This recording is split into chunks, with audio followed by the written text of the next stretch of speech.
5 दिन तो हो गया लाए और कतका दिन ले रही। तब मेहमान ला मैं उठा के फेंक दो का? झाड़ू भी मैं लगाऊं, पोछा भी मैं करूं, खाना भी मैं बनाऊं, बर्तन भी मैं मांजूं। तोहर कहे का मतलब है मैं बाहरों में कमाऊं घरों में कमाऊं का? असला बात है ना तो खुद खाना बनाओ, खुद खाओ और अपने रिश्तेदार ला भी खवाओ। मैं तो जात हूं। अरे कहां जा तू? नहीं आए बोला खाना वाला बनाए। अगर किसी को सोच नहीं गा कुछ सोचता कहां होता है?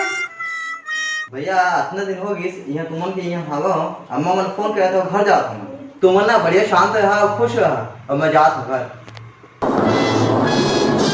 अरे तुम और क्या हम मजाक करत रहे? कैसा लगा मेरा मजाक? मैं भी तो मजाके में रोज रहे। ओ भैया राम राम, मजाक में तो जात रहेगा।